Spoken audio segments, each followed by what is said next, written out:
Sí, no me gusta.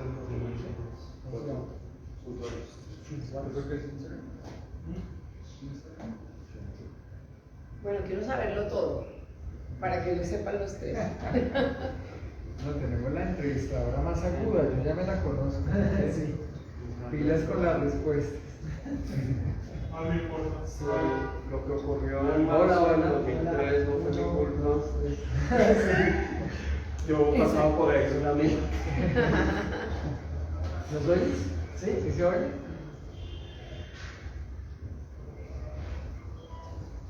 No se oye, se cancela la Vale. Vale. ¿Ahora sí? Vale. Hola. Hola. Se puede ver. Uno, dos, tres. Sonido. Probando. ¿Se escucha bien? Sí. Sí. Ok, perfecto. Entonces sale muy No, pero sale en directo en vivo, ¿no? Sí. Sí. Ah, estamos en vivo. Sí, Y entonces salen dónde que me están preguntando ahí dónde pueden. en los dos, en la cuenta de Hugo Reyes. O sea, en autor Hugo Reyes de En Instagram. la burbujita de arriba de Hugo Reyes, Ujú. ahí está en vivo. Y en la burbujita de Escarabajo. Ok. Daza, puedes buscarlo por Sí. Instagram, en el escritor Hugo Reyes. Ahí ya va ahí. No, en la no estamos. Hicimos transmisión. ¿Con cuál? ¿Con cuál está? Escarabajo, sí, Está en de Escarabajo. Escarabajo. Ah, Escarabajo. Cualquier cosa nos compartes el link con Dushi. Por Escarabajo lo encuentro. Escarabajo editorial. Sí. ¿Listo? Entonces, Están vivos. primero que nada, me gustaría agradecerle a las personas que están acá por su asistencia. También me gustaría agradecerle de antemano a la editorial de Escarabajo, también a Ojos del Lince, que nos permitieron tener a esos tres grandes autores colombianos, autores de editoriales independientes, y recordarles que Dushi significa amor en papiamento. Es una lengua que hablan en Curazao, y pues nuestro nombre significa básicamente amor por los libros. Y este es un café literario. En el café literario lo que hablamos básicamente no es como tal una presentación o un conversatorio, sino que intentamos que los autores, que ustedes tengan un acercamiento con los autores, que se puedan dar la oportunidad de conocerlos, preguntarles y hablar de la parte más importante, que es la creación literaria. Sí, muchas de las partes que nos permiten como deshumanizar a un autor es tener este tipo de eventos y poder conocerlos directamente, lo que ellos piensan, y también que nos cuenten aquellos imprevistos. Entonces, en este momento tenemos a Mauricio Sánchez, a Hugo Reyes y a Miguel Ángel Pulido.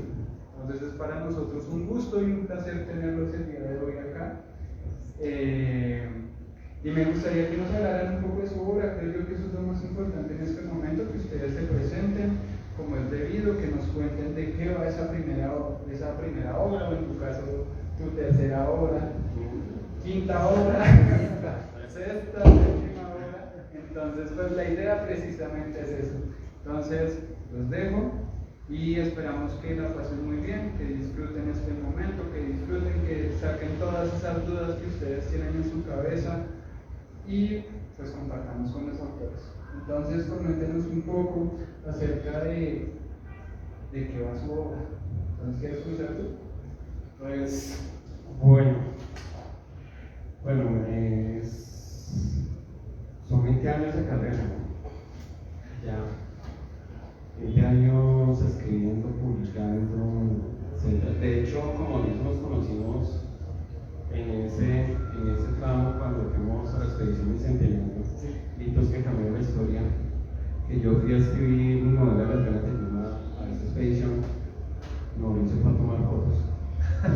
De hecho, hay unas fotos que estaba viendo que me tomó Mauro en el momento. Buenísimas. Pero, pues, ¿de qué va mi obra? Bueno, es difícil. Lo único que puedo decir en este momento es que, pues, me he dedicado a desarrollar un género que quedó como olvidado en el siglo XX, que es el género del absurdo narrativo. Es un género que surge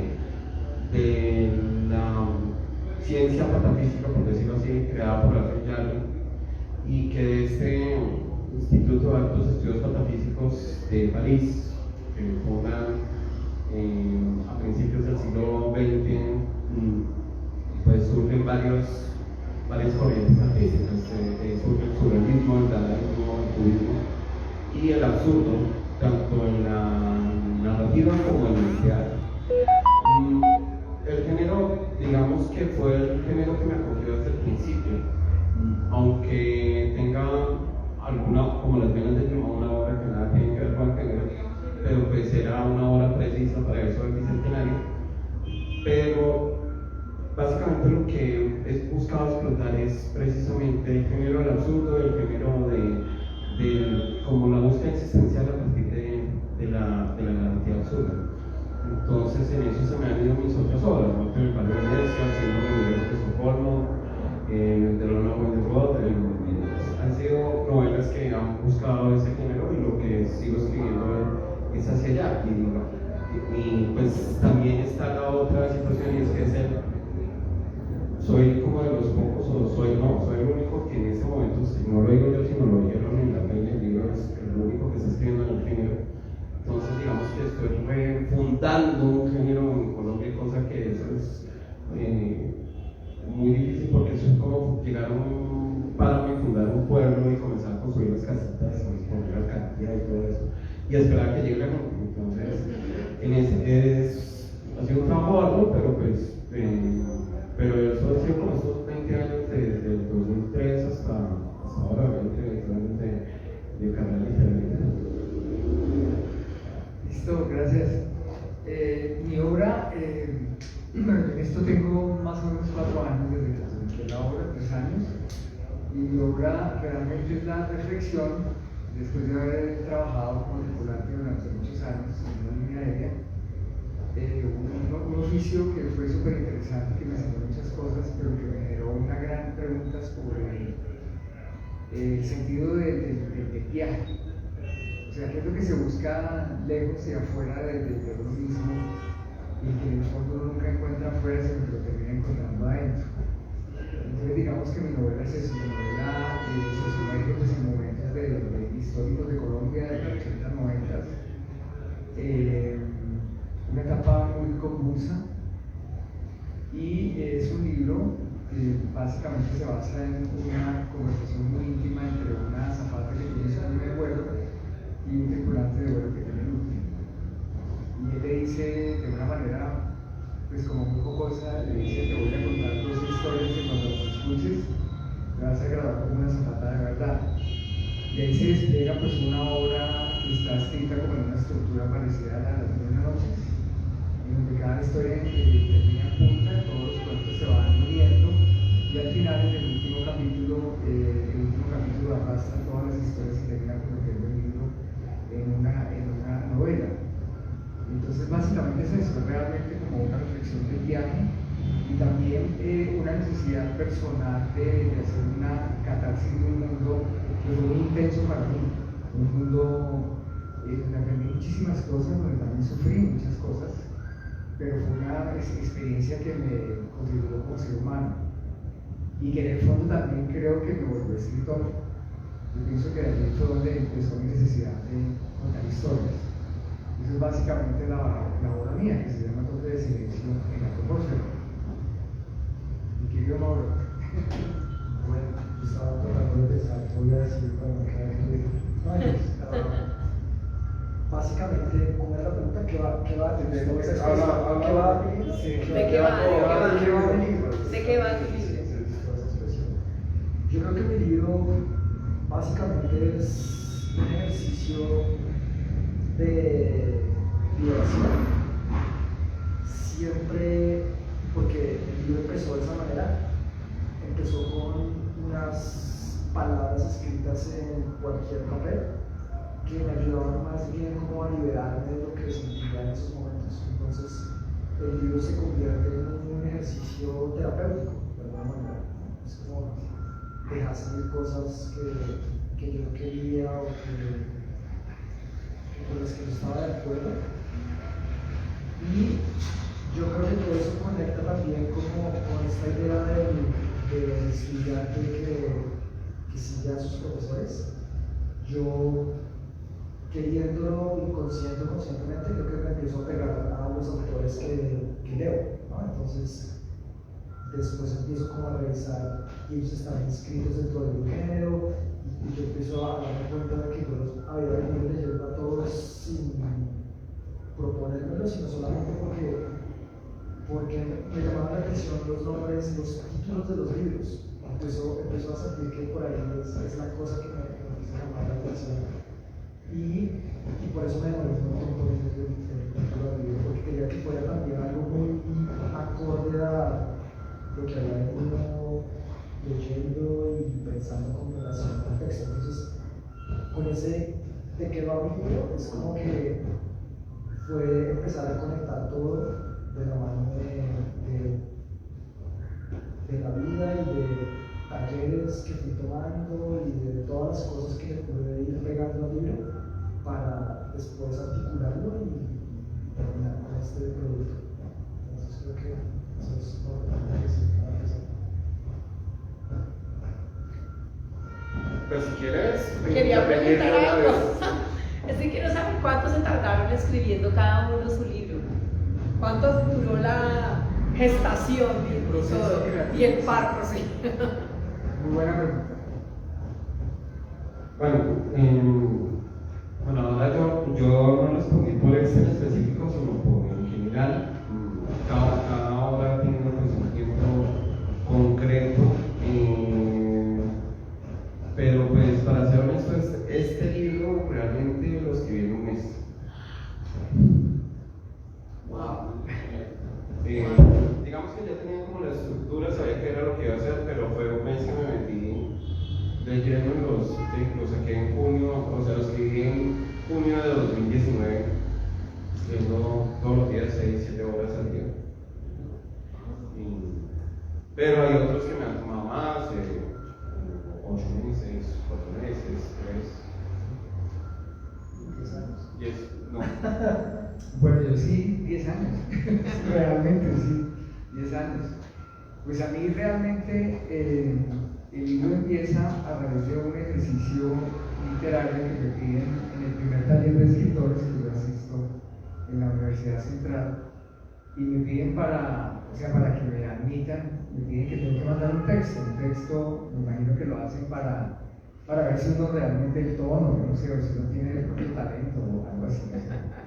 Porque se presenta mucha gente y como que no dejan entrar a todo el mundo. Y yo escribí la historia corta, que el nombre te lo debo a ti, del Espatacutas, ¿te acuerdas? Sí. Escribí esa historia que fue el primer chisme que a mí me contaron, o sea, la primera vez que yo volé, y que me hicieron la primera advertencia, ¿no? O sea, la primera advertencia que me dieron, yo estaba muy chiquito, tenía unos 20 años, 21 años, y me dijeron, nunca vuelvas a tu casa sin llamar antes. Y yo no entendía por qué, o sea, iba a mi casa con mi mamá, yo no entendía por qué tenía que llamar antes, ¿no? A mi casa. Y entonces, uno de los tripulantes antiguos que me cuenta la historia me dice, no, es que si tú te vas fuera del país más de 8 días, puede pasar cualquier cosa, cuando tú vuelvas puedes encontrar cualquier cosa, ¿no? Ojo, hay que entender que era una época donde no había ni celulares ni nada de eso, ¿no? O sea, ni WhatsApp, ni nada de eso, que era el teléfono público de rueda o los teléfonos negros, ¿no? Que uno veía en las casas. Entonces me echaron esa primera historia y me impactó muchísimo, pues por lo fuerte que es la conclusión de la historia y también por el tono en que me lo cuentan a mí. Yo recuerdo que cuando me lo contaron yo quedé hipnotizado, o sea, la persona que me lo contó en un tono increíble, yo quedé embobado. Es que no te lo puedo contar porque la segunda historia. Sí, es básicamente una azafata que llega, o sea, a raíz de una falla técnica del avión, ella vuelve a casa a la medianoche, sin avisar, y encuentra lo que nunca había vivido. Y eso genera un drama tremendo. Entonces fue, digamos, la primera historia. Entonces yo la escribo simplemente pues en aras de pasar la primera prueba. Y el profesor, pues que me entrevista, el tipo quedó impactadísimo, me dijo, oiga, ¿cómo así? Yo le dije, sí, es cierto. Y eso pasa en los aviones, en las azafatas, ¿no? Y dije, sí. Y me dijo, fue la primera persona que me dijo, yo no he leído nada de eso, yo pues he leído muchísima literatura, muchas cosas, pero sobre azafatas no hay nada, realmente nada. ¿Era Isaías o Oscar? Era Oscar. Oscar Rodríguez fue que me entrevistó. Oscar Rodríguez, exactamente. Entonces Oscar fue que me dijo, no, escriba eso, eso es buenísimo. Entonces, no sé qué estás hablando acá, pero alguna cosa. Y entonces, a raíz de eso, yo hago el taller, y en el taller entonces empiezo a hacer los borradores de las otras historias. El taller dura 6 meses, alcanzo a escribir 6 historias más o menos, digamos que las escribí. Pero tenía un problema, era que el narrador no lo encontraba, o sea, yo no sabía cuál era el tono que yo quería hablar, pero sí escuchaba el tono como me lo había contado. Entonces hago 2 o 3 talleres más hasta que logro llegar a la especialización, y ahí digamos que el trabajo de grado era dejar la novela básicamente estructurada con un capítulo escrito.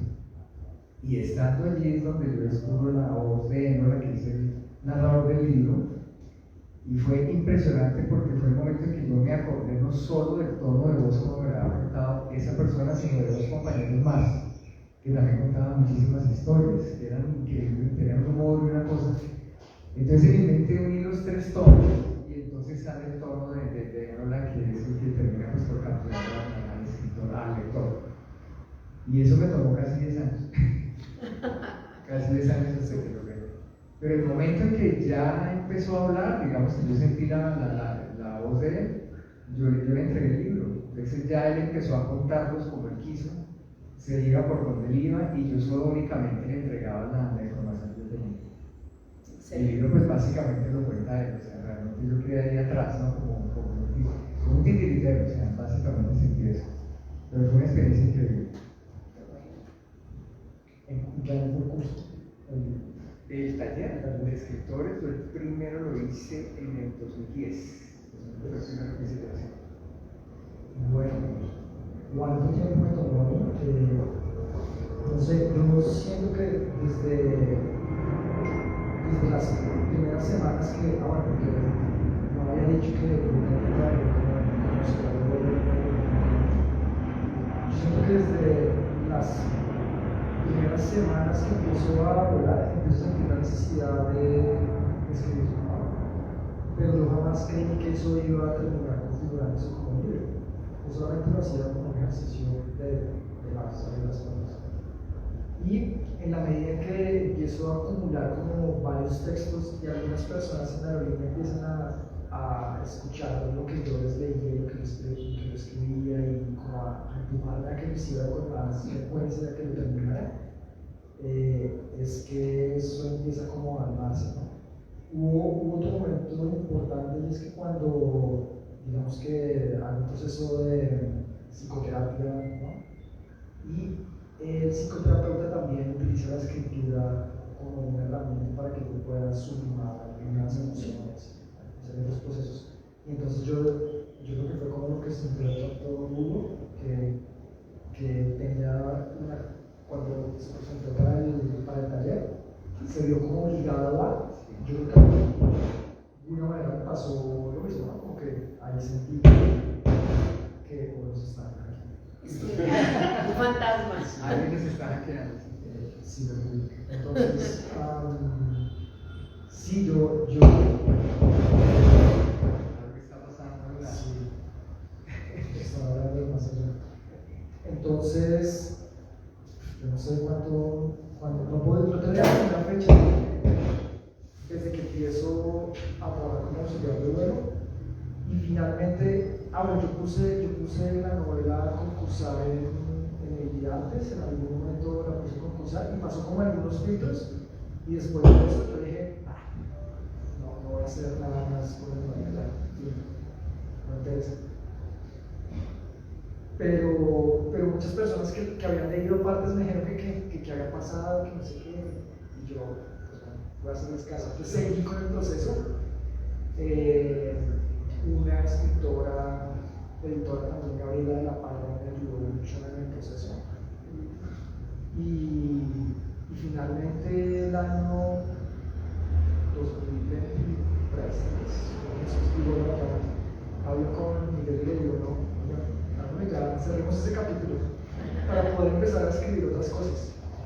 Y pues no podía poner una fecha. Yo siento que me tomó como toda la vida. Sí, hasta aquí. Sí, toda la vida. Y lo peor es que siento que todavía me faltó, ¿no? Entonces, como que todavía no terminaba de escribir. Bueno. Sí. Bien, bueno, voy a hacer la moderación ahora. Ahora, vamos a una. Bien. Aunque el referente nacional de la literatura es Gabriel García Márquez, tenemos, y el público no conoce nuestro premio Cervantes, Álvaro Mutis. Y está muy olvidado, pero pues vamos, pensemos en un personaje de Álvaro Mutis, que es toda la saga de las 7 novelas, desde La Nieve del Almirante hasta Morir, que es Macrol el Gaviota. Macrol es un personaje que no se sabe de dónde viene, o sea, tiene un pasaporte chipriota, pero no existe una prueba de que nació en Chipre. El tipo parece que nació en el mar. Y cuando está en tierra, no puede durar mucho tiempo en tierra porque le va mal. O sea, él necesita estar en alta mar, necesita estar todo el tiempo. O sea, su naturaleza lo lleva siempre a alta mar y ahí es donde se siente él. Cada vez que aterriza en un puerto y pasa mucho tiempo ahí, se le vienen todas las desgracias encima. Entonces es un personaje desarraigado de la tierra. En ese sentido, eso pasa con el mar, pero aquí hablamos de aviones. Pero también podríamos observar desde la perspectiva de los aviones que también puede generarse un desarraigo con la tierra y un desarraigo de los personajes. Y que, pues, no conozco bien el libro de Hugo, pero pues que a veces sí se siente, sí se percibe que cuando están en el aire se transforman esos personajes y sale su naturaleza, por decirlo así. ¿Qué significaría? Pensemos en cómo se relacionaría eso de desprenderse de la tierra en el aire, de desprenderse de seres que pertenecen al aire, pertenecen al volar. Sí, muy buena pregunta. Yo creo que los tripulantes nunca dejamos de serlo. Yo creo que cuando ya uno cruza esa raya, ya no hay vuelta atrás. Inclusive el narrador del libro mío se lo dice a Doris, ¿no? Le dice cuando cruces esa raya, te vas a volver a ir para el color, le dice, ¿no? Porque además yo intencionalmente la protagonista de la novela, o sea, con quien habla, el narrador de la novela, se llama Doris porque yo quise hacerle como un homenaje al Mago de Oz, el personaje de Mago de Oz es Dorothy, que es Doris realmente, y yo quise como pintar ese mundo fantástico en donde uno termina, pasó un accidente, en donde uno termina habitando el mundo de Oz.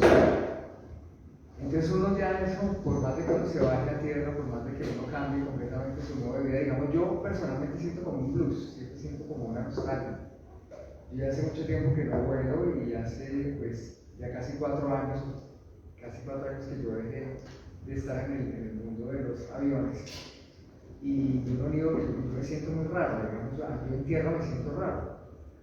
Pero no porque quiera estar otra vez metido en un avión volando para todos los lados y trasnochando, tampoco como nos tocaba, sino porque no es digamos que es un estilo de vida, no es realmente como un oficio, sino es un estilo de vida. Y uno termina por acostumbrarse. Y uno siente realmente la diferencia que hay entre un terrícola y entre un tripulante. Es grandísimo. Sí. O sea, las personas que han volado son distintísimas de las personas que nunca han volado.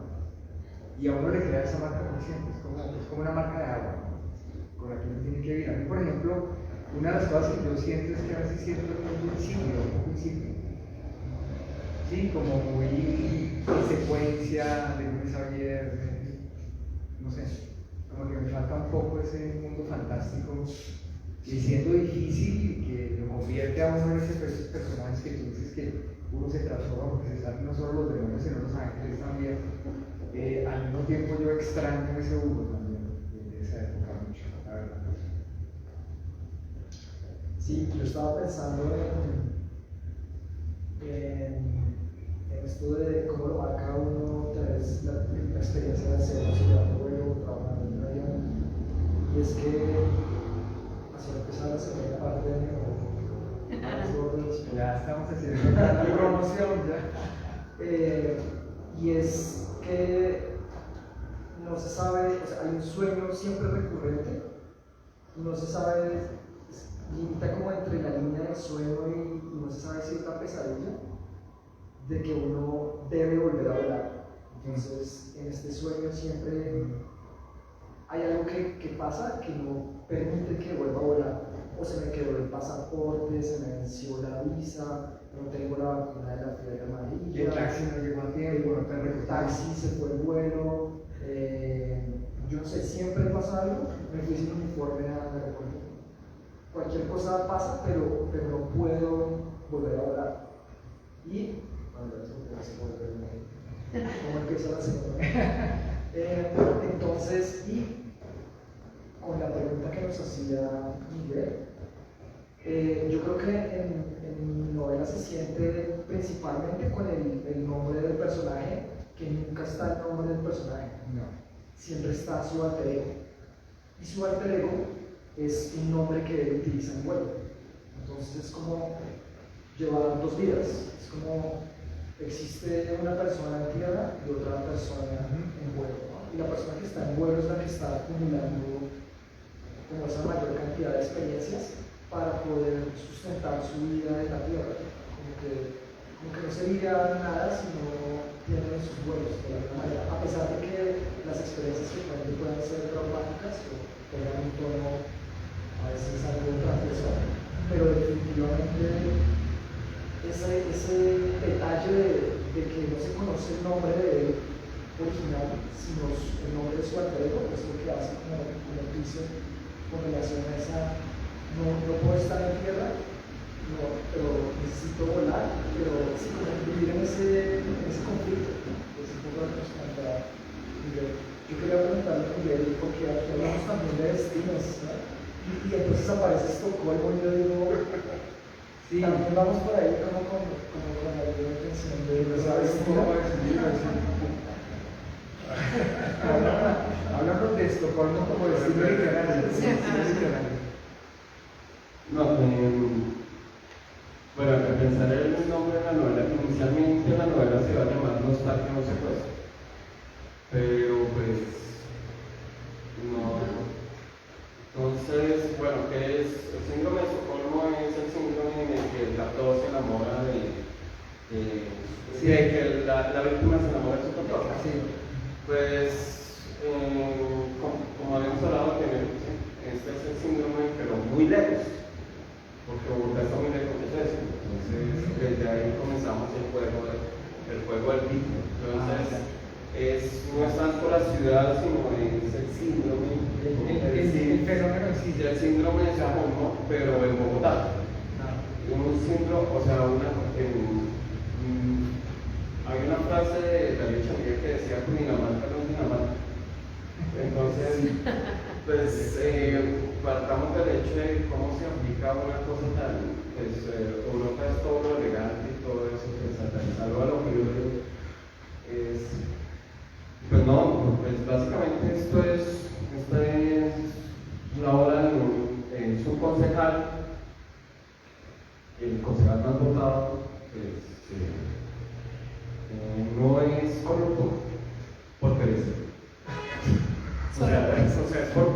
por pereza. Sí, o sea, Está muy bien, me siento mucho por pereza. Sí, pero no sé. Oiga, pero exacto, sí, o sea, el tipo no. porque me toca hacer muchas cosas. Sí, sí. Pero tampoco es altruista, o sea, tampoco trabaja Por lo mismo. porque le aprecia también, o sea, no le interesa y bueno, y el tipo llegó ahí como, él ni siquiera sabe cómo llegó hasta allá, pero él tiene una habilidad y es que confunde con su discurso. Entonces él vota siempre en contra de todo el mundo. Y él está ahí y él se divierte haciendo una retórica en el consejo donde todo el mundo queda confundido y no entienden nada, pero se divierte viendo como. Entonces, sí es un poco cínico, pero se le da la situación y es que quieren privatizar los funerales en Bogotá. Y votan 22 y 22, y él tiene votos de desempate, no sabe para dónde ir. Porque, o sea, no le interesa votar a favor, porque si vota a favor tiene que ir para un lado y si vota en contra para el otro. Entonces está en una disyunción porque no puede mantenerse neutral dentro de su o sea, no quiere pertenecer, no sabe a quién hacerle favor, porque no le quiere hacer favor a nadie, porque odia a todos sus compañeros, los detesta. Entonces, y aparece una niña, pues obviamente van a privatizar los humedales, pues salen todos los animalistas, el consejo. Y una peladita de 20 años, de Ana, pues, le confía la misión de intentar secuestrarla.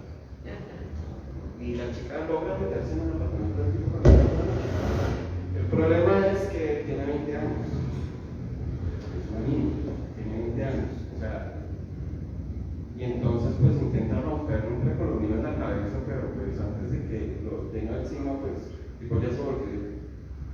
Y entonces como no puede, se pone a llorar. Y entonces y no para de llorar porque es una inútil, porque no sirve ni para esto, porque el tipo le intenta calmar y dice, venga, si yo me dejo usted se calla. Buenísimo. Entonces ella le dice, sí, listo, entonces vamos. Y el man se deja secuestrar. Y a partir de ahí comienzan digamos que una corregida por todo el occidente de Bogotá hasta llegar al humedal de la Conejera. Básicamente, eso es como la sinopsis del síndrome muñeco de Estocolmo. Pero pues sí, nada que ver con aviones por el momento. Pero sí es, y pues como decíamos el género, es alguien que es médico. Y pues sí, comienza a fluir algo entre ellos que nunca se resuelve, pero es básicamente como eso la cuestión del síndrome muñeco de Estocolmo. Bien, bueno, y entonces sigamos echando carreta. Ay, es perfecto. Yo quiero saber si los 3 libros podrían estar en esos libros recomendados en los colegios, ¿se acuerdan? ¿Sí se acuerdan? Entonces yo quiero saber si tendría sentido. Yo diría que como para el último grado, o sea, los que se van a graduar. De pronto. Sí, exacto. Sí, De la excursión de los sí, exacto. Ok. Porque ya se compra el libro pasado. Bien, hablemos un poquito como de la disciplina, bueno, de los modelos de escritura, o sea, del proceso de. ¿Ustedes qué hacen? O sea, ¿cuánto tiempo le dedican a escribir? ¿Cómo se preparan? O sea, ¿cuál es su ritual de escritura?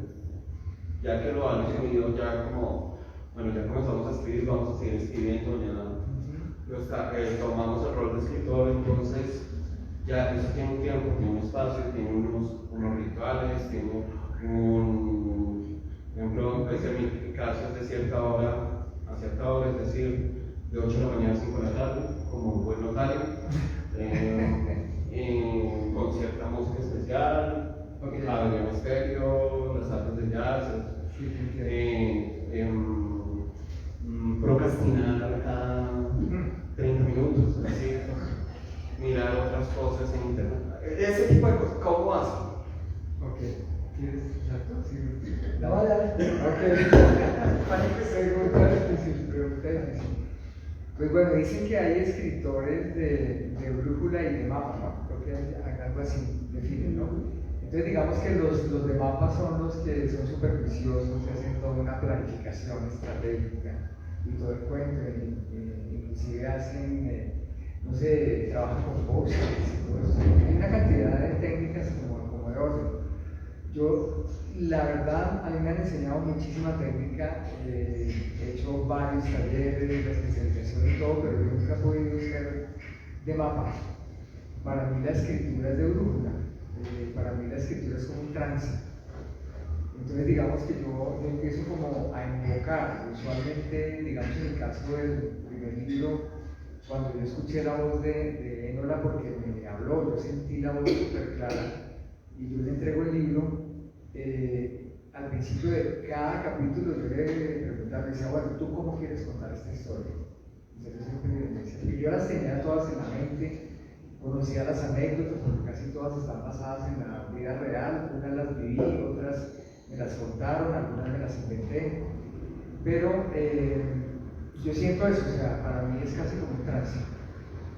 Yo no logro, o sea, digamos que yo uso la técnica ya cuando el texto está en frío y ya empiezo como a ver los errores y la puntuación, el orden, todo eso sí, pero yo no puedo abordar el texto como algo técnico, me es imposible.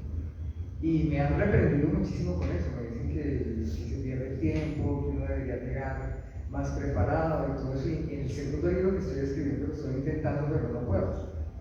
Realmente para mí la escritura es casi, es un trance, es completamente virtual. Yo siempre he sentido que yo escribo porque a mí la vida no me gusta realmente, a mí la vida real nunca me ha gustado, tengo un problema terrible con eso. Entonces a mí me encanta la vida que yo me imagino, porque de esa manera al yo entrar allí, yo me convierto casi como un semidios en donde puedo mover ese mundo a mi antojo y acomodarlo de una forma que me duela menos que este mundo, que me duele más. Entonces yo usualmente me dejo llevar, o sea, me encanta irme para ese mundo, es como un mundo paralelo que termina siendo increíblemente real, ¿no? Es como si fuera, y existe, yo estoy seguro que ese mundo existe. Me gusta muchísimo escribir con jazz, el jazz me gusta muchísimo, pero curiosamente también me gusta escribir con pop. Digamos, yo esta novela la escribí mucho escuchando a Madonna, Taylor Swift, a todo el mundo, o sea, George Michael, toda la gente, el disco me encanta y tal vez por eso el tono de Enola es tan cómico en ciertos momentos.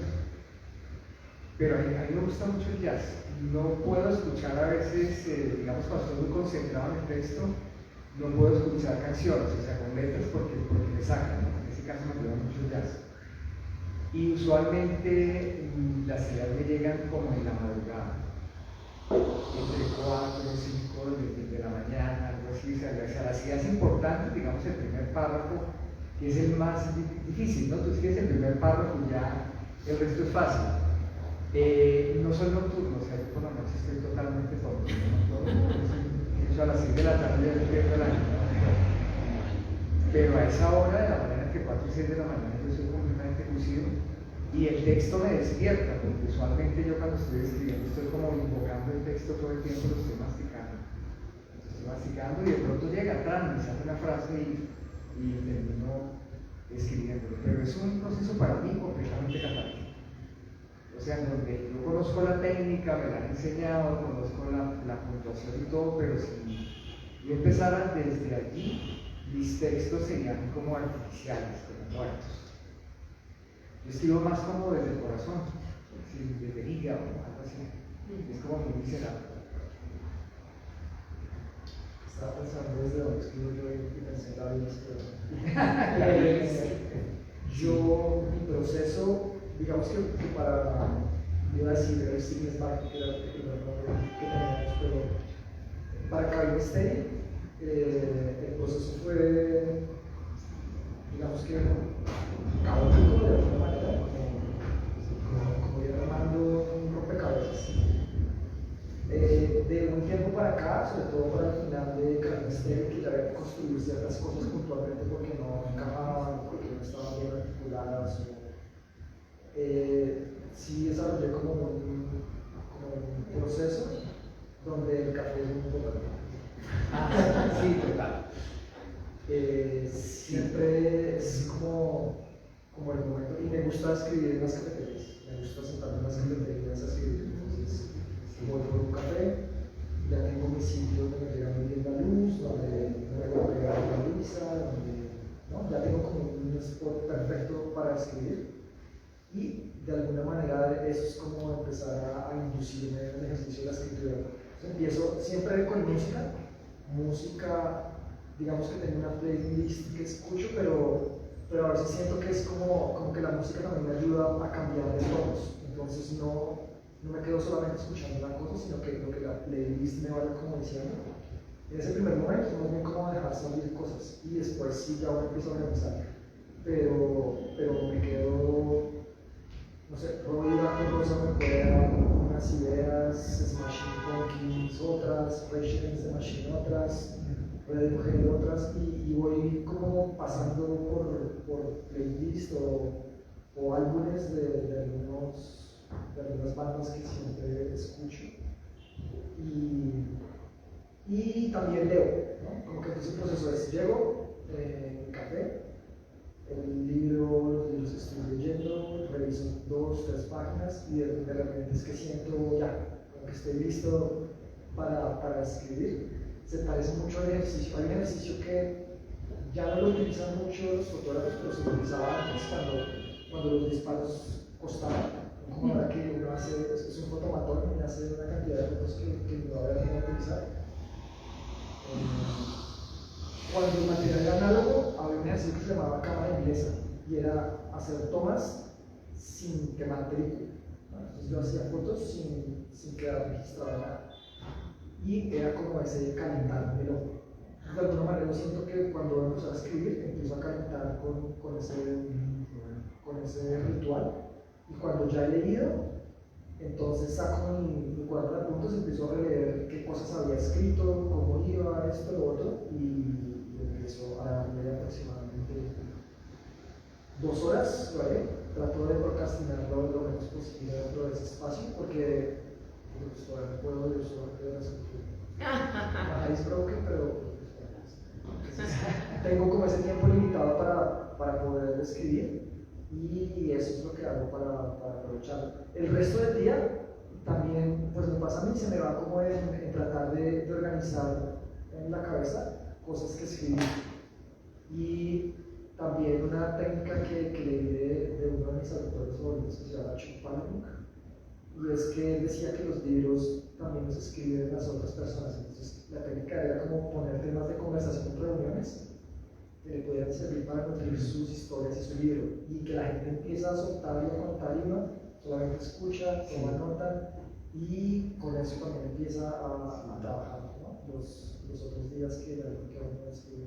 Entonces, ese es como mi proceso.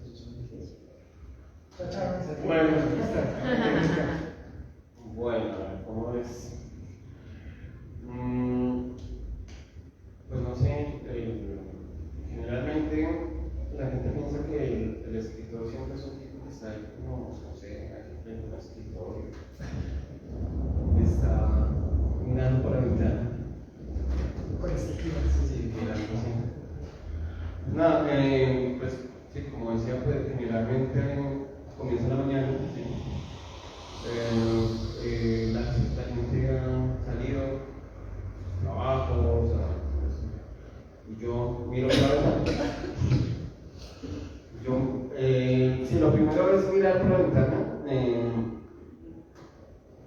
y más o menos me demoro 2 horas para entrar en calor, básicamente. Sí, procrastino bastante durante el día y comienzo pero es que se me da todo el día en el proceso. Entonces, por ejemplo, anoche estuve iniciando nueva novela. La venía preparando hace un mes y ya anoche comencé a escribir el primer capítulo. Entonces pensé en la imagen del poema de Borges del Gol. Entonces, vamos a escuchar el poema, pues vamos a leerlo. Entonces la novela de Milky, entonces vamos a ver.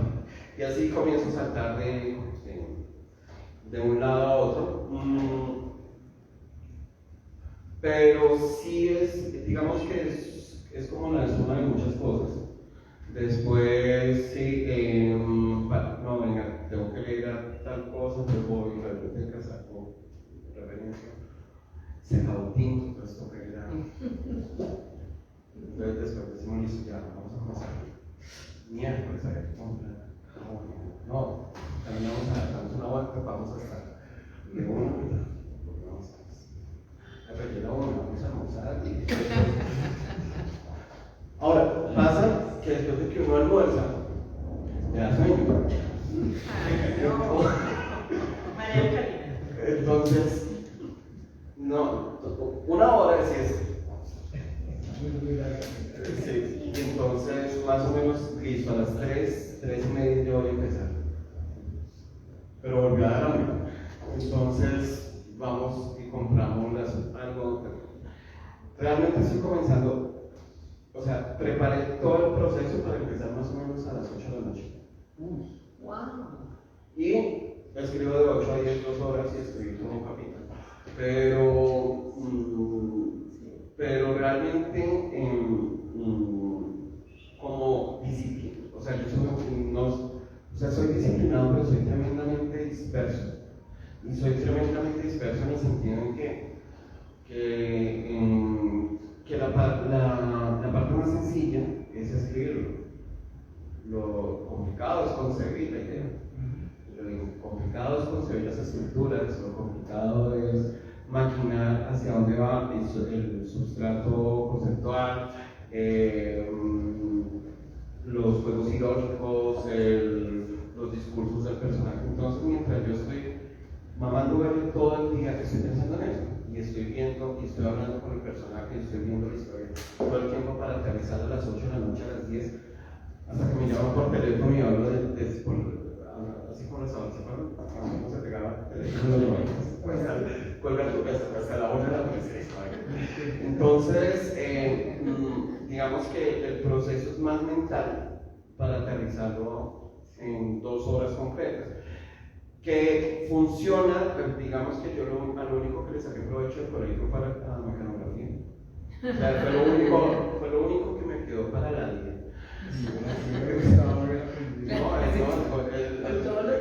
Bueno, además porque yo me acuerdo, ustedes se acuerdan de Dragon Ball, que cuando Goku entrenaba con unas placas así de peso para. Eso es cierto. Y es cierto en qué sentido. Yo aprendí en una máquina de escribir esas viejas duras a los 11 años, 10, 11 años. Entonces, tenían que ser unas planas A, B, C, D, F, A, pero esas, cuando yo tecleaba con este dedo, se me iba entre los huecos, era duro. Claro. O sea, sufrí aprendiendo mecanografía. Entonces, y así fueron como unos años, como sexto y séptimo. En octavo ya tuve un computador. Cuando probé el teclado y fui a escribir una palabra con. Claro, wow. La velocidad, claro. Entonces, claro, en 2 horas puedo escribir, pero a toda, y a veces escribo más rápido de lo que pienso. Entonces, se ha aterrizado el proceso, pero ha sido el proceso de mamar todo el día para llegar a 2 horas concretas de trabajo.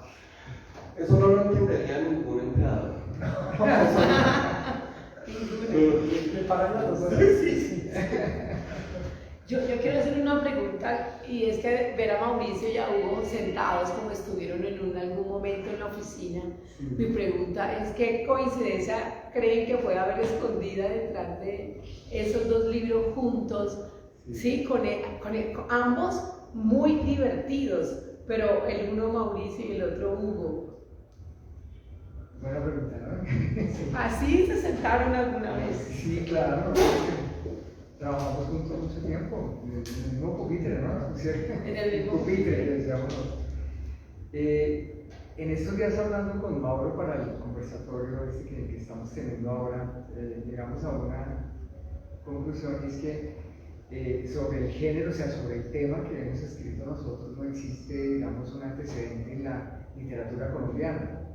O sea, no existen libros escritos, al menos acá en Colombia, que yo sepa que hable sobre historias de tripulantes de vuelo. Antes de yo escribir la novela, también hice una investigación general y encontré que en Argentina habían publicado uno que se llama Gracias por volar con nosotros, y medio cómica, hicieron una obra de teatro que el mismo escritor la hizo, él también actuó. Y también en Estados Unidos hay varios libros en inglés, pero todas son historias como muy románticas, muy de la idea que las personas tienen de la azafata bonita que está en los aeropuertos y eso, ¿no?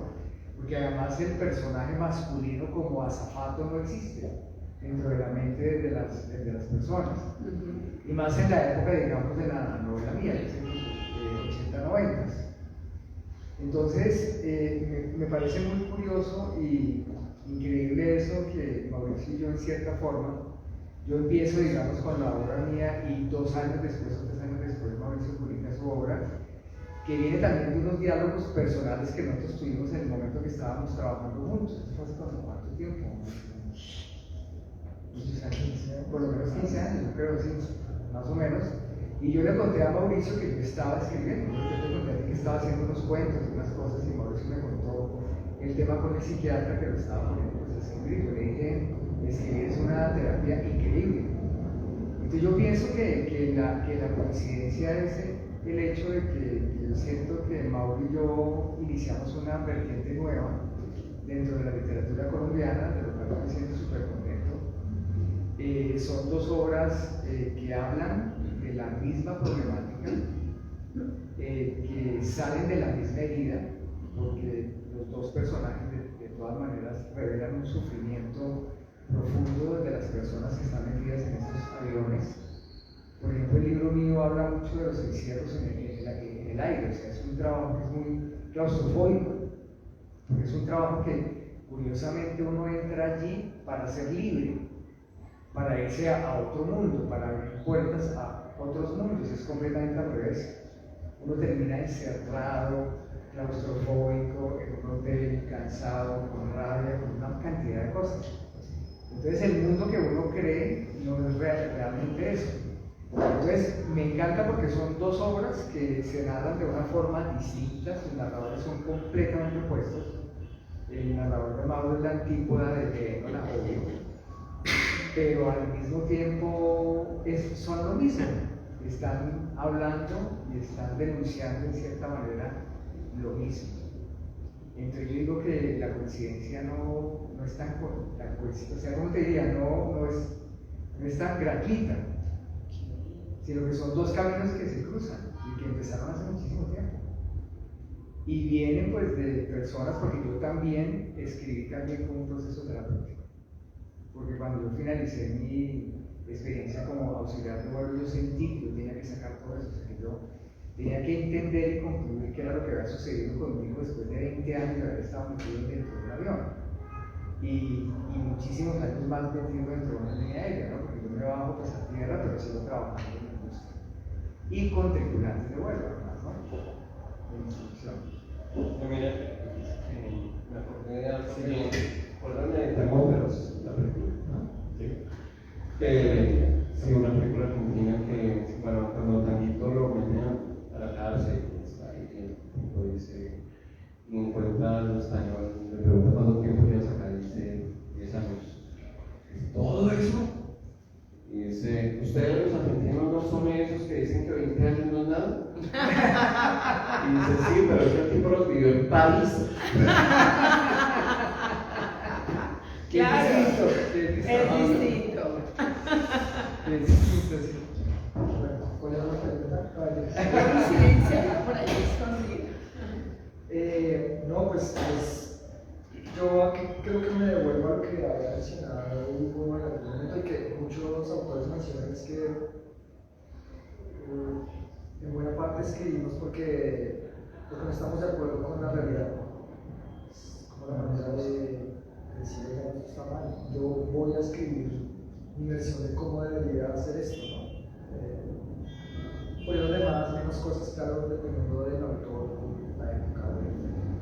Y yo creo que nosotros sí, definitivamente estábamos allá porque no estábamos a gusto con la realidad en la que vivíamos, bien sea por procesos también internos o procesos gatillados a partir de la experiencia de jet lag, de vivir con tripulaciones pero no poder establecer vínculos reales como con nadie, ¿no? Esta idea de lo pasajero es tan común en un trabajo como ser auxiliar de vuelo o tripulante, ¿no? Yo creo que las personas de los barcos, aunque en un barco pasa más tiempo, ¿no? Pero es igual, yo he hablado con marineros, es un poco parecido. Por lo menos uno pasa encerrado ahí como un mes o algo. Sí, 6 meses. hasta 6 meses. Depende. 6 meses, Sí, los cruceros son 6 meses. 6 meses, sí. Entonces debe ser como bueno, un chico fenomenal de intentar todo posible, pero claro, Cuando hay pandemia. la vida del tripulante en general es una vida que no tiene como arraigo en los lazos, en los vínculos, y eso, claro, genera trastoques y pues allá terminamos como en el cajón de las cosas rotas. En rectoría. Como debería, sí. Sí. Con Pero al respecto de decir, mira, el paso antes de que lo echen a uno, la matrícula matrícula condicional. condicional. Con matrícula condicional. Sí, a ver si funcionaba o no. Y sí, yo creo que finalmente, claro, a veces también yo creo que cabe pensar si los terapeutas en estos tiempos, claro, utilizar la escritura como una herramienta terapéutica, pues está generando también más autores, de alguna manera, ¿no? Más personas que utilizan la escritura como un puente para sublimar todas sus vivencias, entonces, no sé, ¿será que respondí? Mucho. Y allá lo que yo quisiera decir y en el cual se juntan las dos novelas es el hecho de que se narran desde el no lugar. Es que el tema con el volar es que uno habita un no lugar, es un sitio que no existe realmente, o sea, exactamente, son los hoteles, los aeropuertos, los aviones, es el estar saliendo siempre y no llegar a ningún lugar, porque tú sales y llegas y vuelves, entonces no hay vínculos, todo se rota porque los que dejas acá te reclaman por qué te fuiste y cuando llegas allá te preguntan que por qué no te quedas. Entonces uno anda como en un ping-pong ahí y uno termina como en una dimensión desconocida. Y entonces toda esa fantasía que uno cree que es donde uno va a ser feliz termina siendo una gran desgracia y una melancolía muy profunda, o sea, uno termina siendo un personaje triste, pero se es un actor, o sea, digamos cuando uno sale a la cabina el tema de los uniformes, del protocolo, del maquillaje de las mujeres, de la presentación personal, del servicio como tal, porque el servicio en cierta forma termina siendo como una máscara que tú te tienes que poner a bordo, o sea, tú tienes que sonreír sí o sí, o intentarlo, a pesar del drama que hay por dentro. Entonces es un desgaste tremendo porque uno se pregunta, pero ¿por qué si estoy en el lugar que yo soñé, donde se supone que la felicidad está, por qué soy tan infeliz? Y eso genera como un doble dolor, porque uno se siente culpable también, uno dice, pero ¿por qué no estoy feliz? A mí me tomó muchos años poder comprender de qué se trataba eso, o sea, me hizo volver filósofo, me hizo estudiar filosofía para poderlo entender. Sí. Claro. Eso pregunta otra cosa, César. ¿A ti? ¿A mí? Sí. Es que como contaste que escribiste 5 libros ya, creo, o algo por el estilo, quería saber si estabas satisfecho. Sé que es una pregunta clichésudita, pero ¿todos los 5 estás satisfecho o qué? ¿Qué te dan? ¿Qué te despierta? ¿Qué emoción sientes con tus libros? ¿Por qué uno tras otro? ¿Me hago entender? Sí, porque son varios. Claro, porque escribo este y tengo ganas de otro, porque eso me hiciste pensar eso. Y a mí también. Nunca me había hecho eso. llamado de amigos. Bueno, pues satisfechos. Bueno, a ver, en primera instancia hay que partir de un hecho, ¿sí? Tú después de que publicas un libro no lo vuelves a ver. Eso, o sea, yo no los miro, ¿sí? No los vi, no lo que. Por ejemplo, aquí se ve bonito en papel. Sí. Pero yo no quiero ver abierto, o sea, no. Ya fue, Ya sí, fue. exacto. ¿Por qué? Porque ya fue lo que. Hay unas obras con las cuales me siento que quedaron bien, hay otras que creo que le quedaron faltando. Y que quisiera tener la oportunidad de volver a ellas, a reestructurarlas. Sí, hay una novela en específico, pues también con un proyecto filológico que estamos planeando, pero pues decir que escribí, que ya me puedo morir, pues no sé, no creo. Y no lo creo porque pues si estuviera satisfecho con lo que he hecho hasta el momento de decir alcancé la plenitud, pues tendría que dedicarme a hacer otra cosa. Y yo no sé hacer más, o sea, es que es el problema, o sea, sí, o sea, yo tengo, la literatura es mi carrera, mi oficio, he estado en todos los sectores he sido profesor de escritura creativa, he sido administrativo, he sido cronista para medios, he sido columnista, ahora también soy editor, entonces he estado en todos los ámbitos de lo que corresponde a la carrera de la escritura. Y no, pues terminar un libro es decir, terminó pero pues pero tengo que comenzar otro porque si no, pues ¿qué más hago? Y además porque uno cuando está desocupado es muy mamón, uno es insoportable, ¿sí? Uno se vuelve intenso, ¿sí? Comienzan a hacer cosas como por ejemplo comienza una llamada de la novia. Sí. Cuando uno no está enfocado en un proyecto, comienzan a pasar cosas y uno sí, comienza a meterse en talleres de coche, hacer aeróbicos por las mañanas, aquí en Susana Cristo se me ocurre salir a hacer aeróbicos por la mañana a un parque. Exacto, eso es gente que no tiene nada que hacer, entonces yo para que tengo que comenzar otra obra. Pero ¿qué más vamos a hacer?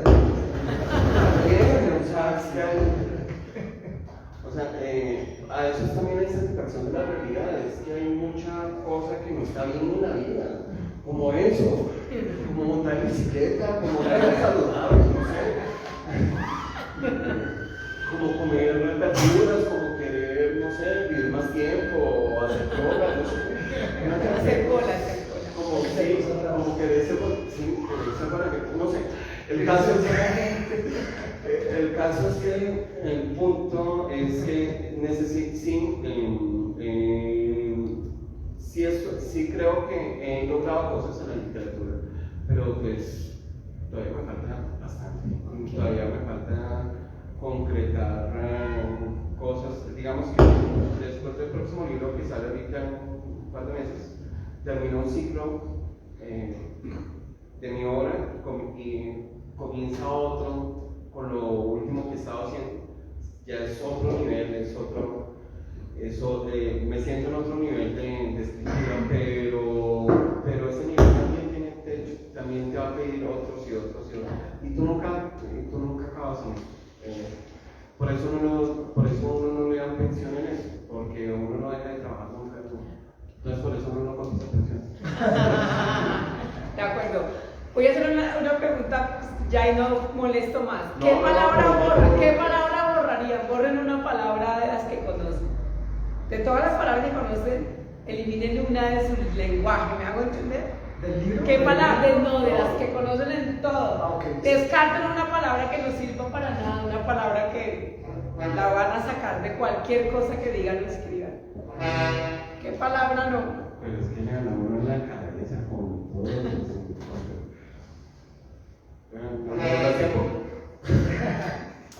Bueno, yo sí sentí que es una palabra que nunca uso, la verdad nunca uso, pero la voy a decir acá porque estás preguntando, ¿no? Y es la palabra maldito, a mí nunca me ha gustado, jamás. Ni me gusta escucharla ni nunca la he hecho. Es verdad, lo O recuerdo. sea, la digo ahorita porque me la preguntaron, pero le tengo grima. Yo sé cuando una persona lo que dice eso me da miedo, me da de todo, nunca me ha gustado. Súper. Sí, esa nunca la gustaría, tampoco me gusta escucharla. Sí.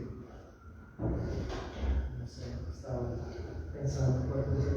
Pincho. No, mentiras.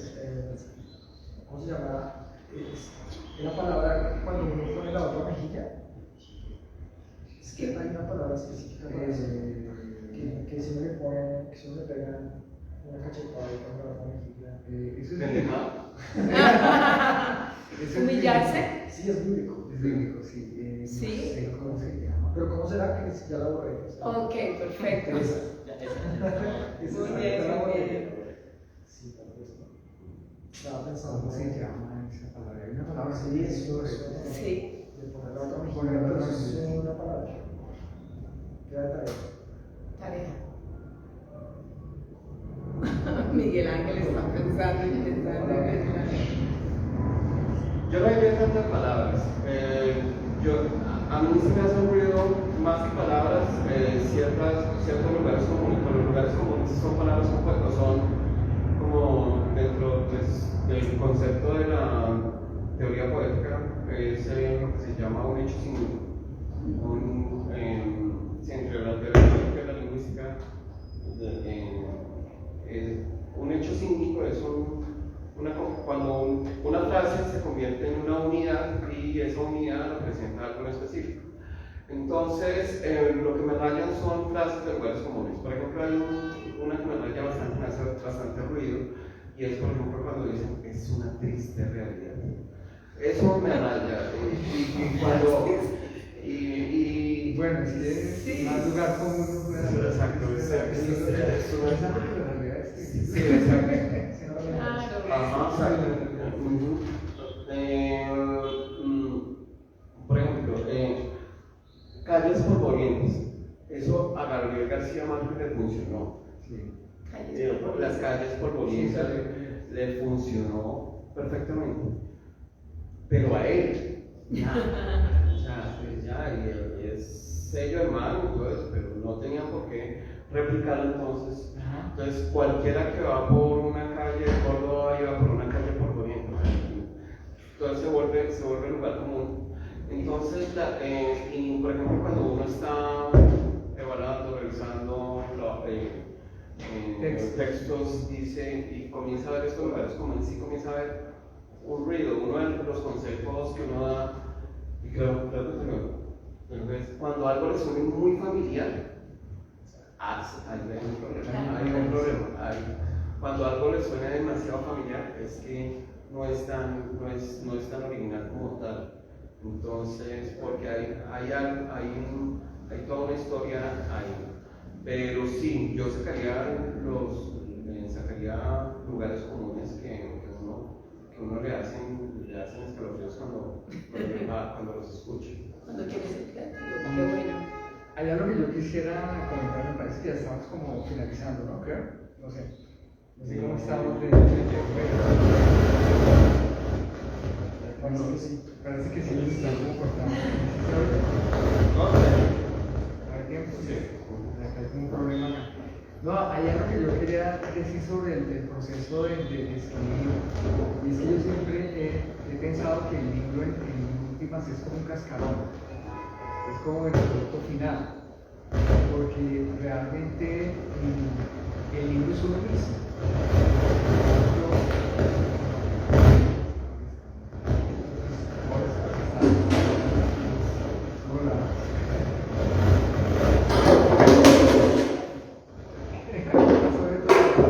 El fantasma de la literatura, de las palabras clichés. No, que yo creo que en últimas, más que la importancia del libro escrito, es el proceso personal que uno tiene como escritor. Yo creo que uno, cuando uno empieza un libro o un texto, uno es una persona y al final es otro cuando uno escribe la última palabra. Entonces yo creo que más allá del libro impreso, que igual yo comparto contigo, eso ya no quiere ver, no voy a leer mi libro tampoco, porque siento que es cerrado, a menos de que sea para los son los puntos, parece que son así. Ahora, a capela. Sí, ¿Sí se oye? ¿Sí se oye? ¿No se alcanza a oír? No, que yo creo que en últimas el verdadero proceso es cómo se forma uno como escritor y como persona al final del proceso de escribir el libro. Yo pienso que esa es la parte como más importante. Yo lo que aspiro como escritor es eso. O sea, que cada obra que yo afronte o que yo me arriesgue a escribir o algo, me lleve como a zonas o lugares nuevos de mí mismo, o sea, cosas que yo pueda explorar y que en cierta manera me hagan crecer como ser humano. Porque en últimas el libro es como un cascarón. Yo creo que ya la obra de arte ya se deja a un lado y el que es uno, realmente, como humano. Ya creo que se nos cortó todo el... Yo iba a preguntar en cuánto tiempo se lee su libro. ¿Está diseñado para ser leído en cuánto? Yo creo que apagado ya. Esperemos que no nos interferencia. Ok, Sí, ya va a va. apagar, sí. Porque ya es como un corto.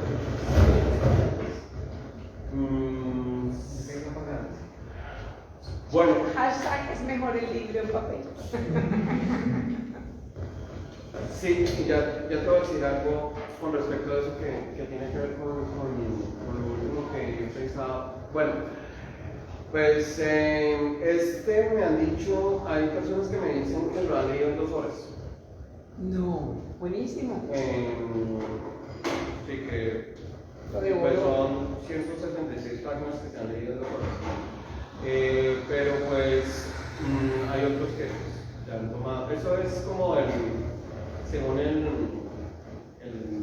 no sé, el nivel de lectura, bueno, el estatus de lector que tenga la persona, su avidez, etc.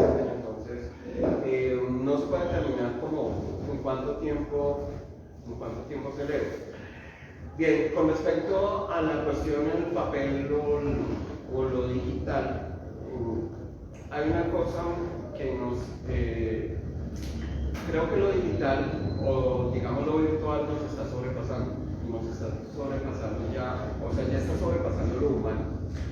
¿Cuál es la característica del libro? Que el libro es un objeto en sí mismo. Un archivo digital es un archivo, no es un objeto en sí mismo. Entonces, el objeto tiene varias connotaciones, no solo es lo que tiene el libro en sí, lo que lleva escrito, sino la colección, tener una biblioteca. A ver, porque si quieres, o sea, yo me firmo un PDF, ¿dónde me dedico un PDF? Claro. Sí, partiendo, es algo que pasó también con la música, ¿sí? Y pasó con los vinilos. Claro. ¿Sí? Los vinilos tenían la característica de que alguien generaba toda una colección de tenerlos, y eso representa también un vínculo entre lo humano y el objeto. Ya ahora, pues, en el momento en que el vínculo, que el vinilo desaparece y la música flota por la nube, entonces la música también comienza a carecer de calidad, comienzan a desaparecer esas relaciones entre objeto o entre el objeto y lo humano. Entonces, en el momento en que el libro desaparezca, si desaparece el libro impreso, porque, o sea, un ebook no es un libro es un archivo digital. En el momento en que el libro desaparezca, vamos a tener ese vacío con el objeto como tal. Entonces, por eso es que todavía pues, lo sostenemos aún.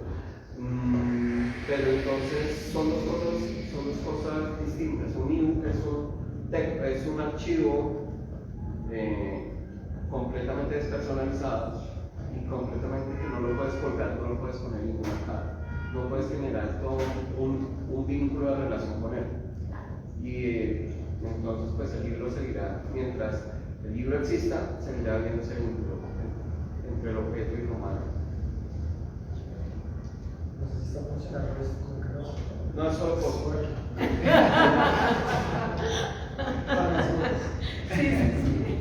No, con respecto a eso yo pensaba, hay un filósofo que ahorita lleva varios años de moda, Byung-Chul Han, tiene un libro que se llama No Cosas.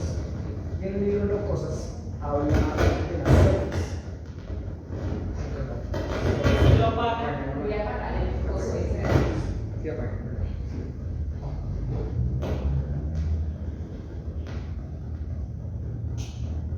El libro de las no cosas. Se llaman No Cosas. Entonces, el libro de No Cosas precisamente lo plantea desde la fotografía, aunque también habla de la música, de esto de escuchar la música en un vinilo, que creo que ahorita la cultura está volviendo de alguna manera, ¿no? Hay un grupo particular de personas que están comprando vinilos y prefieren escuchar la música en un tornamesa, digitalizada, en la nube o en Spotify. Y él habla precisamente desde la fotografía y lo compara con el daguerrotipo. Compara el daguerrotipo con la fotografía digital. ¿Qué es el daguerrotipo? Yo no sé cómo el daguerrotipo es una técnica, es básicamente como empezó la fotografía, donde se genera un positivo directo. No está la idea del negativo, es un positivo directo que se genera, pero ese positivo directo estuvo en contacto de alguna manera con la persona. O sea que la luz golpeó a esa persona, se devolvió a la cámara y hizo ese dibujo de la persona. Es una imagen única, no se puede copiar, es irrepetible.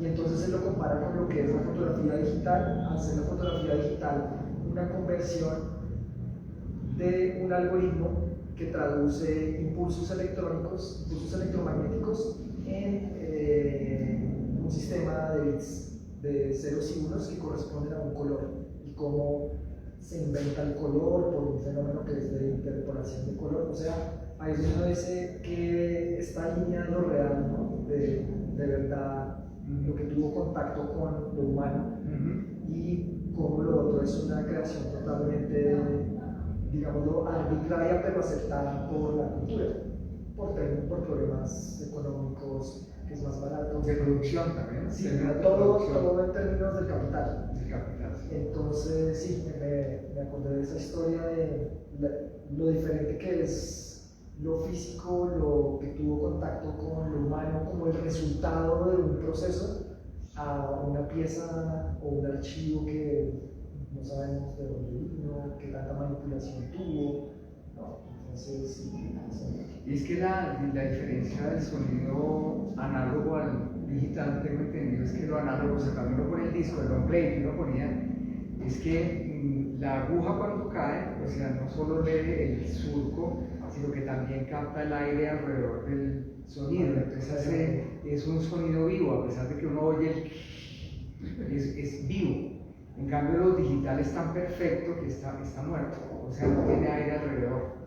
Esa es la gran diferencia. Por eso, cuando uno oye un buen vinilo, suena increíble con relación a la música digital, que es perfecta, pero es muerta, es como si no tuviera alma. Es casi lo mismo que tú estás contando con el libro objeto y con el libro. Bueno, ¿y nos van a decir una frasecita de memoria de sus libros? Pero esperan, Bueno, yo tengo una, ¿Cuál es que es con la que sella el libro, y es que dice, al final dice, el viaje es por dentro, no es una colección de sellos en un pasaporte. Esa es una frase final, de las finales y del libro. Y para ti, mamá. Pensando eso, me acuerdo sí, estaba pensando precisamente porque uno me envió algunas que le habían subrayadas, de cuál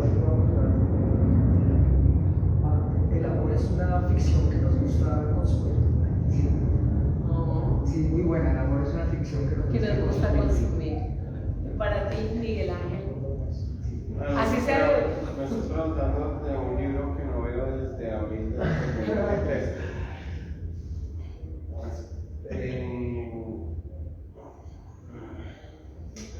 De memoria así textual, o sea, una Versión libre para televisión, una versión libre para Instagram.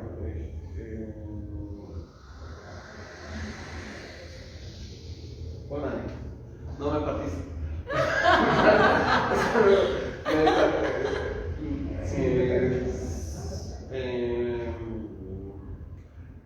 Ya, bueno, no es tan de memoria, pero entonces a este concejal le están intentando comprar, entonces la chica así voluminosa, pero operada y todo eso. Le pasas un sobre, una servilleta y la coge. ¿En serio? ¿Es eso? De verdad, para mí es. Sí. Ven una cantidad de ceros. Esto es un código binario que traduce la receta de las galletas de avena Doña Farina. Y me la están dando por fin y la he buscado por 20 años. Ay, bueno. Muy ocurrente, muy ocurrente. Yo les tengo una preguntita. Ahora con el tema de la inteligencia artificial, ¿cuál consideran ustedes que es la parte muy humana que es imposible que la inteligencia artificial la pueda reemplazar en lo que estudia? Mira, yo te voy a responder porque en estos días me he agarrado con él. No, y en serio, yo he peleado con él. Sí, no, en serio, me puse a pelear con él. A ver. Si uno le dice al ChatGPT que escribe, o a la inteligencia artificial que escriba un cuento, que escriba un poema, va a escribir de lo peor, de lo más malo, o sea, de las cosas con más lugares comunes, de hecho, Con las calles polvorientas. Sí, todo eso. No, Así comienza. de hecho, La selección de realidad. Toda la vaina comenzó cuando estaba revisando, o sea, le estaba pasando por ahí, porque sí es bueno, por ejemplo, para revisar puntuación. Que a veces hay cosas que uno en la cabeza piensa que suena así y no es como debe sonar, entonces uno busca una segunda opinión en puntuación y bueno, ahí está. Y entonces le puse, revísame la puntuación de esto. Y hay una frase que decía: conquistar mujeres es como cazar pájaros, uno las baja del cielo con escopetazos. Y entonces él dice: me parece que es una frase un poco fuerte. ¿Por qué no? No, de hecho, espera, aquí la tengo porque comencé a rodarla. Decía: me parece que es una frase un poco. Yo creo que puedes pensar algo un poco más polite. Más polite. No, aquí está. Dice en la opción.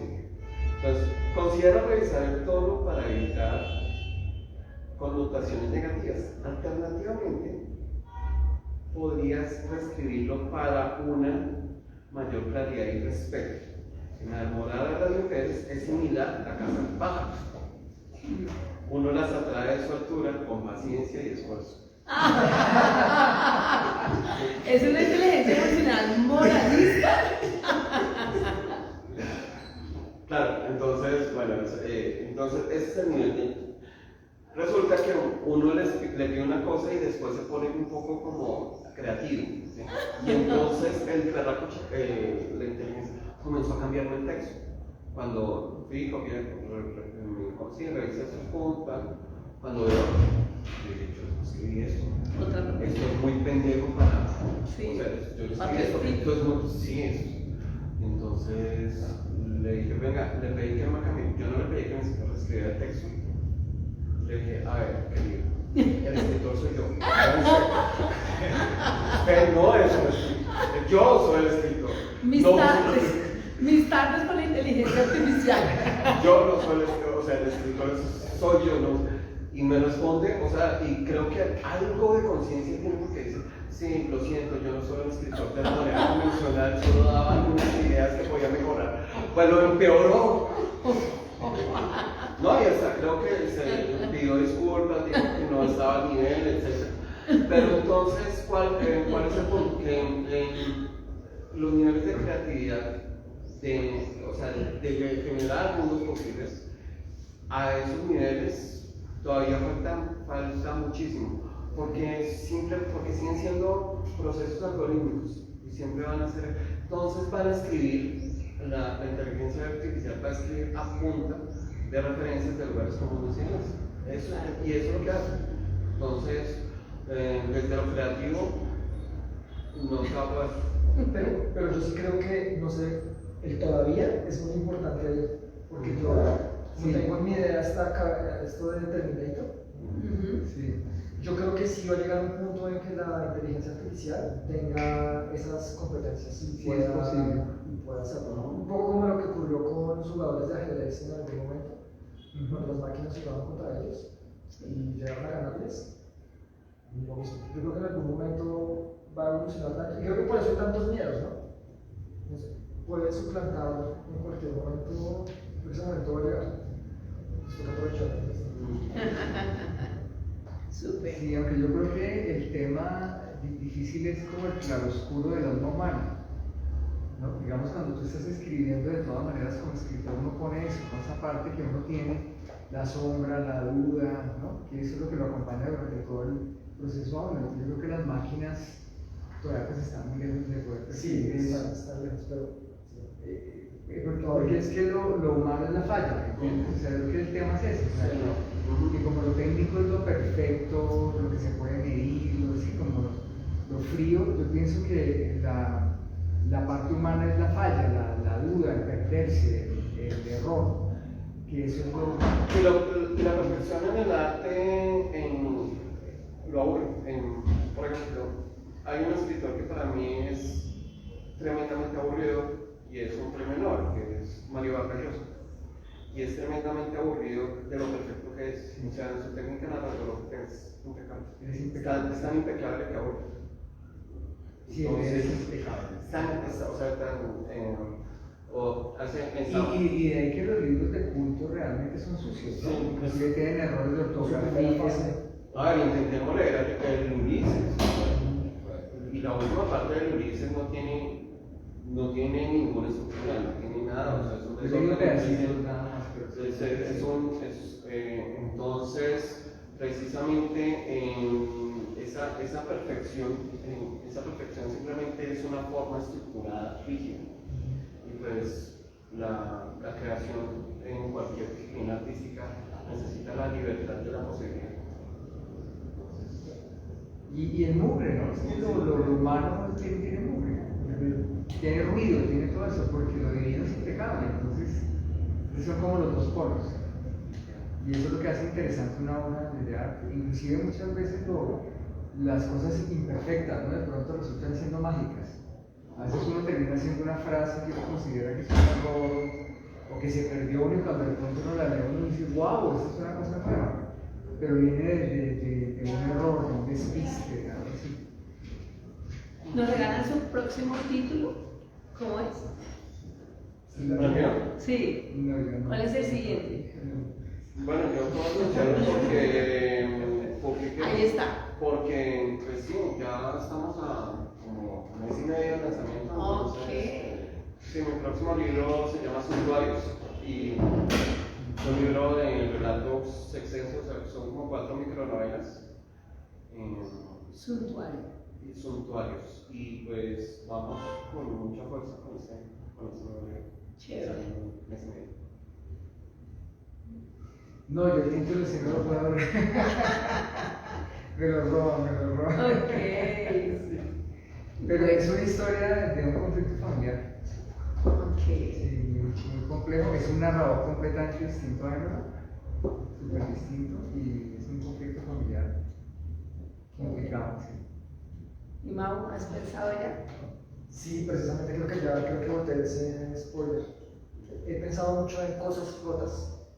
Ah, sí, hace nada lo mencioné. Cosas Cosas rotas. rotas es como lo que he puesto por ahí a veces, porque es que a mí me encanta poner nombres, ¿no?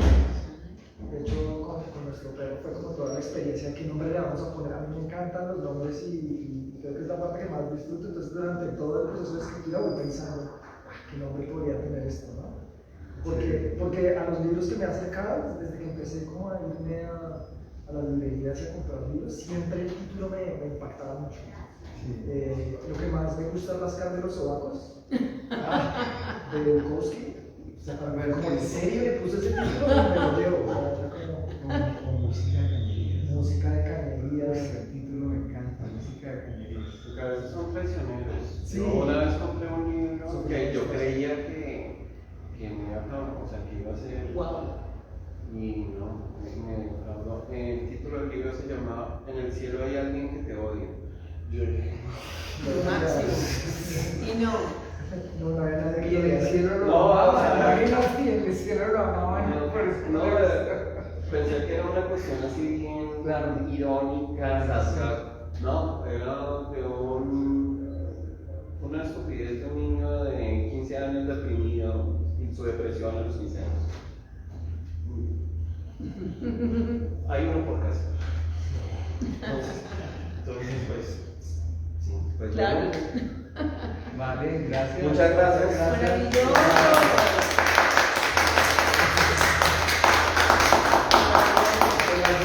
Gracias. Pues dijeron que era para conocerlos a ustedes. No, y sí, enfocarnos no lo en habíamos otro. hecho. No, nosotros no hubiéramos No, podido. sí, no lo habíamos podido. Porque usualmente uno tiene como un moderador con un guión y lo va diciendo uno, pero cuando llegamos nos dijeron, no, tienen que hablar de Qué eso. lindos, maravillosos, qué creativos, cada idea que tienen. Genial. Qué bueno conocerlos. No, Chévere. gracias por haber venido. Mira, ya que yo tengo mira, Gina, él trabajó en Avianca hace muchos años. Tripulante de vuelos, ¿sí también? Sí, yo también. Nos encontramos, los voy a llevar para con los libros a la... Yo te lo dije a ti que hay Sí, que hacer un sí. conversatorio ya. Hay que hacer un conversatorio ya. Sí, señor. Sí, Voy a sí. llevarlo con los libros. Además es un tema. Ay, ya está. ¿Qué dijo? ¿Compartir? Muy chévere, sí. Muy chévere. Gracias. Ahora, después los pueden dar como les parece. Bien, bien. ¿Qué hago?